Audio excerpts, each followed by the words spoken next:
Young sat at the dining table, scrolling through his phone with a half-smile. His wife, May, placed a cup of tea beside him, watching him for a reaction. He barely looked up. "You've been distracted lately," she said, forcing a light tone. Young finally glanced at her, his expression unreadable. "Work's been stressful. Just a lot on my mind." May nodded, but something felt off. It wasn't just work. Their conversations had grown shorter, their laughter rarer. She missed how he used to tease her, the way he'd pull her into his arms unexpectedly. Lately, even when he was home, he seemed distant. His body present, but his mind elsewhere. That night, as Young lay beside her, his back turned, May stared at the ceiling. She remembered how they used to talk for hours in bed, how he once whispered promises of forever. Now, silence stretched between them like an invisible wall. The next morning, she decided not to overthink it. Every marriage had phases. Maybe this was just one of those times when life got in the way. But as she picked up his shirt from the laundry pile, a faint scent of perfume that wasn't hers lingered on the fabric. May's fingers tightened around the cloth. At dinner, she brought it up casually. "I smelled a strong perfume on your shirt today. Someone at work wear something new?" Young barely hesitated. "Yeah, my coworker Anna. She wears something really strong. I noticed it too."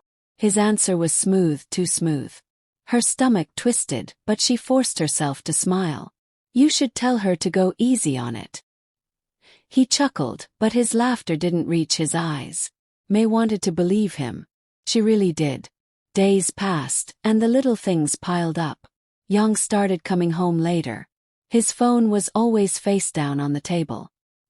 He used to leave it charging in the living room. Now it was always in his pocket. One evening, as they sat in the living room, May watched him out of the corner of her eye. His phone buzzed. She saw the way his hand tensed before he quickly grabbed it and turned away slightly, pretending to check a work email. Her heart pounded.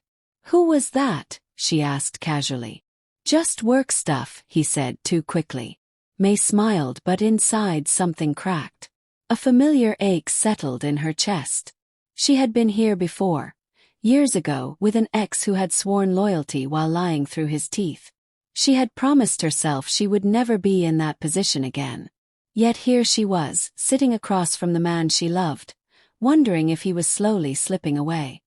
May sat in bed long after Young had fallen asleep, his breath slow and steady beside her. The glow of his phone on the nightstand taunted her. She had never been the type to invade privacy, but something in her gut told her she needed to look. Her hands trembled as she picked it up, expecting a lock screen, a password, something to stop her. But the screen lit up instantly, revealing a message. "Tonight was amazing.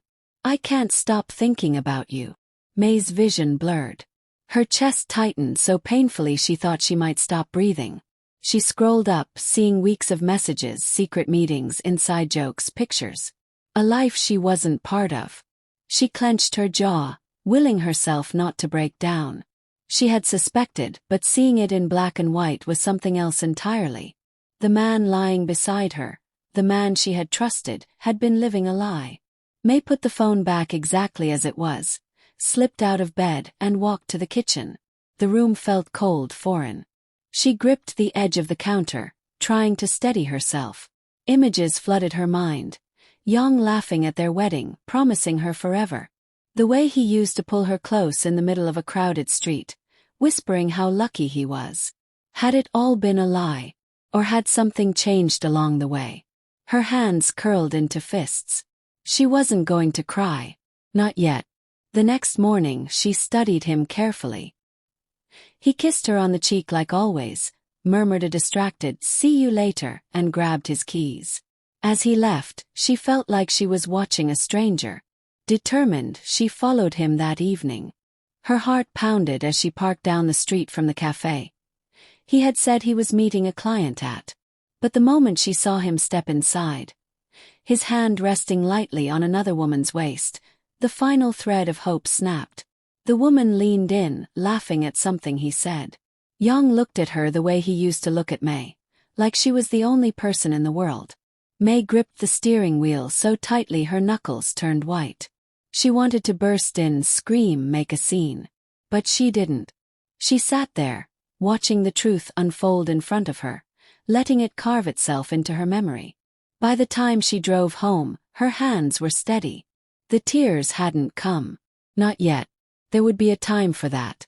But first, she needed to decide what to do with the man who had just broken her heart. May sat at the kitchen table, fingers tapping against the wood. Young would be home any minute. She had rehearsed this moment in her head over and over, but nothing could prepare her for the weight pressing against her chest. The door opened.